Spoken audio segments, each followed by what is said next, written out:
আবহেনা রাজ্যকে আপনার কাছে আসতে চাই যে সিদ্ধান্তহীন ভোটার যারা তাদের সিদ্ধান্ত কতটা গুরুত্বপূর্ণ হতে যাচ্ছে সেটি শুনলাম, আপনার বিশ্লেষণটিও শুনবো এবং সেই সঙ্গে তো এটিও তাহলে স্পষ্ট যে ফ্লোটিং ভোটারের উপর নির্ভর করে আগামী নির্বাচনে দলগুলোর অনেক আসনেই অনেক হিসাব নিকাশ বদলে যেতে পারে। দলগুলো যে কৌশলে ফ্লোটিং ভোটার আনার চেষ্টা করছে সেগুলো আপনার কাছে কেমন মনে হচ্ছে? কার পক্ষে বেশি ফ্লোটিং ভোটার যেতে পারে আগামী নির্বাচনে? ধন্যবাদ আপনাকে এবং আমার বন্ধুবর সায়ন্ত ভাই এবং আপনার এখন টিভির দর্শক শ্রোতা সবাইকে আমার সালাম। দেখেন, আওয়ামী লীগের বিএনপি যখন নির্বাচন করে তখন তাদের ভোটগুলো কিন্তু অলমোস্ট কাছাকাছি, মানে 19-20, হয়তো 2%, 3%, 5% এদিক সেদিক। তখন কিন্তু ফ্লোটিং ভোটার একটা বিরাট ফ্যাক্টর হয়ে যায় অটো। কারণ কি, কিছু বিরত থাকলেও কিছু একটা দলে দিলেই তারা উইন করে। আবার এই দুইটা বড় দল যখন থাকে তখন জামাত আবার ডিসাইডিং ফ্যাক্টর হয়ে যায়, ফ্লোটিং ভোট যদি আমি বাদও দেই তর্কের খাতিরে।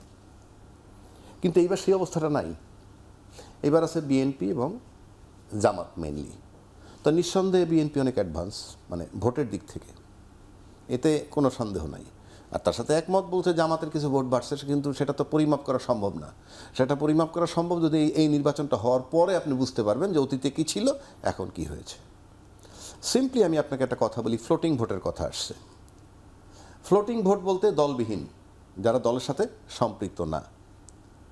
বাট এবারের ইলেকশনের সময় ফ্লোটিং ভোট আপনি যদি চিন্তা করেন, আপনি গত 15 বছর 3টে ইলেকশন, বিশেষ করে 14, 18 এবং 24, 3টা নির্বাচনে ভোট দিতে পারে নাই।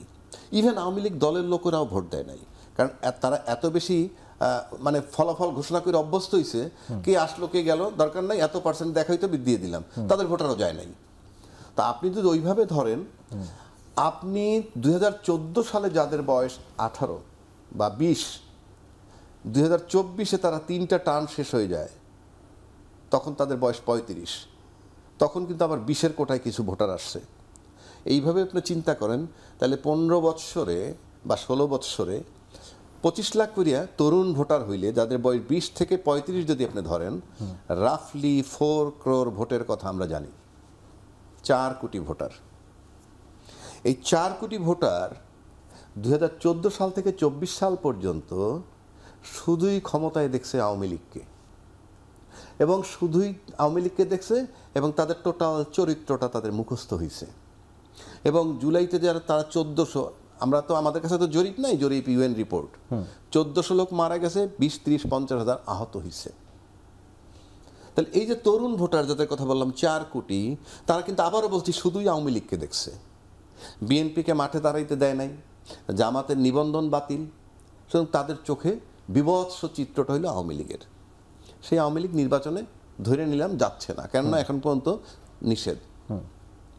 বাট 5ই আগস্টের পর থেকে আজকে পর্যন্ত এই যে তরুণ 4 কোটি ভোটার, তাদের সামনে আবির্ভূত হয়েছে দুটো দল, বিএনপি এবং জামাত। কেন, তারা তো কেউ ক্ষমতায় ছিল না, বিরোধী দলও ছিল না বলতে গেলে। শুধু 5ই আগস্টের পর তাদেরকে আবির্ভাব হয়েছে। এবং 5ই আগস্টের পরে 5ই আগস্টের ঘটনা কেন ঘটলো এবং তার পিছের 16 বছরের কাহিনী এই তরুণ ভোটারদের কাছে মুখস্থ। এটা 40 বছর আগের ঘটনা না, আজকে পর্যন্ত ধরলে 17 মাস আগের ঘটনা, 16 মাস আগের ঘটনা, একেবারে তোতা পাখির মতো মুখস্থ। কাজে এই 5ই আগস্ট থেকে আজকে পর্যন্ত যে দুইটা দল মার্কেটে আছে, তাদের অ্যাক্টিভিটিস তারা নোটে নিছে। কিভাবে নিছে তাদের ব্যাপার, বাট নোটে নিছে। কারণ এই দুইটা দলের ক্ষমতা তারা দেখে নাই, কিন্তু এই দুইটা অ্যাক্টিভিটিসটা দেখছে। এবং সেটা জুলাই চেতনার সাথে, মানে জুলাই চেতনা ধারণকারী কারা, জুলাই চেতনায় অবহেলা করতেছে কারা, জুলাই চেতনা আপনি বুঝতে পারবেন না। আপনার কাছে কি মনে হয় যে এটার বেনিফিট এনসিপি নিতে পারবে? এনসিপির কথা তো আনছি না আমি, এনসিপির কথা আনছি না, মানে আমি তাকে ছোটও বলছি না, বড়ও বলছি না, কারণ তারা একেবারেই নতুন দল নিবন্ধন, আমি জানি না এখনো হয় নাই, বোধহয় না হয়েছে। যাই হোক, আমি এনসিপির আনছি না। আপনি এনসিপির জন্য আনেন, সেটা ভিন্ন কথা।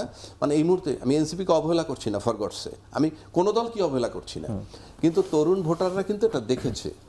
এনসিপি আপনি রাখেন সাথে, তাহলে এনসিপি হচ্ছে কোনটা, যারা ছাত্র আন্দোলনে ছিল, বুকের তাজা রক্ত দিছে।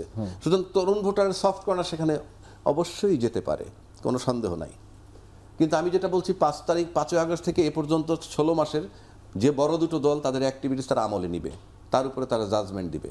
1 2 বড় দুটো দলের যারা এখন আছে, এই বড় দুটো দলের যারা জুলাই চেতনায় যারা মারা গেছে, জুলাই চেতনার নামে তারা কারা মারা গেছে? তারা মারা গেছে কিন্তু ওদের নাতি কিংবা ওদের সন্তান, যাদের বয়স 55 থেকে 65 কোটায়। রিমেম্বার ইট, 55 থেকে 65 কোটায় যে ভোটারগুলা, তারা দলের ভোটও যদি থাকে, try to understand my point, দলের ভোটারও যদি থাকে, তারা যে বড় দুইটা দলের কথা বললাম, সে যেহেতু তার সন্তান হারাইছে কিংবা নাতি হারাইছে কিংবা তার নাতি আহত হয়েছে, সে তার দল দেখবে না, সে বিবেচনায় নিবে যে এই লালন করছে কারা, এই চেতনা ধারণ করছে কারা। কারণ আমার কাছে দলের চেয়ে সন্তান বড়, দলের চেয়ে সন্তান বড়, আমি আপনাকে বারবার বলছি।